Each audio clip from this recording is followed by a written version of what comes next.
Vzorec a na druhú minus b na druhú sa rovná a minus b krát a plus b pre všetky reálne čísla a b môžeme využiť aj pri vypočítavaní číselných výrazov.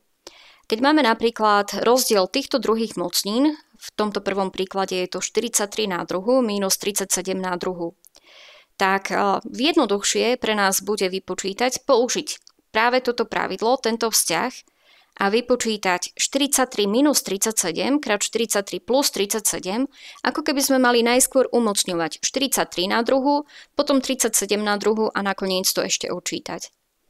Keď využijeme tento vzťah, tak vieme si veľmi jednoducho vypočítať 43 minus 37, že je 6, 43 plus 37, že je 80, keď to vynásobíme 6 krát 8 je 48, pridáme 0, máme výsledok 480.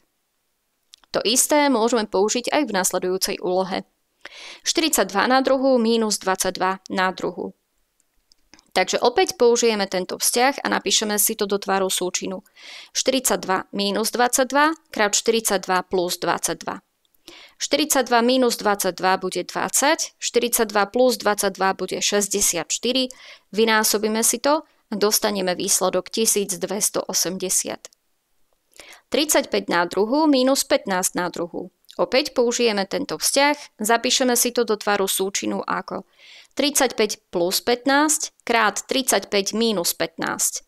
35 plus 15 bude 50, 35 minus 15 je 20, vynásobíme si to a získavame výsledok 1000. 1,2 na druhú minus 0,6 na druhú.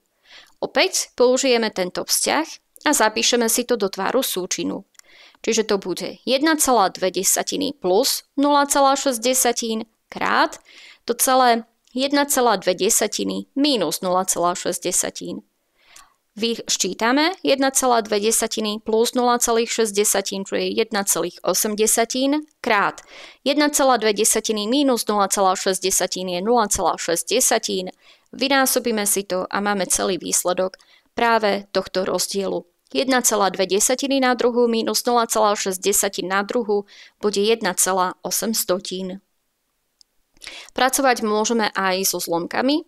1/4 to celé na druhú minus 3,2 to celé na druhú.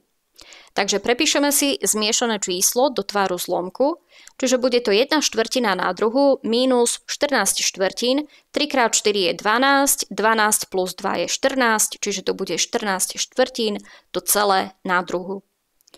A môžeme pokračovať ďalej, môžeme tu použiť tento vzťah, čiže budeme mať 1/4 minus 14/4 krát 1/4 plus 14/4 dostaneme minus 1 minus 14 je minus 13, takže to bude minus 13/4 krát 15/4. Takže výsledok bude mínus, čítateľa vynásobíme s čítateľom, menovateľa s menovateľom, keďže nič nemôžeme vykrátiť. A dostávame výsledok minus 195/16. Keď sa na to pozrieme, tak mohli sme aj tu rovno 14/4 upraviť do tvaru zlomku v základnom tvare. Mali by sme 7 polovíc. Ale tak či tak by sme potom tu mali zapísané 1/4 minus 7 polovíc krát 1/4 plus 7 polovíc, tak by sme to tak či tak potrebovali dať na spoločného menovateľa 4 a tým pádom by sme sa vrátili k tomuto, čo mám teraz zapísané. Že 1/4 minus 14/4, 1/4 plus 14/4.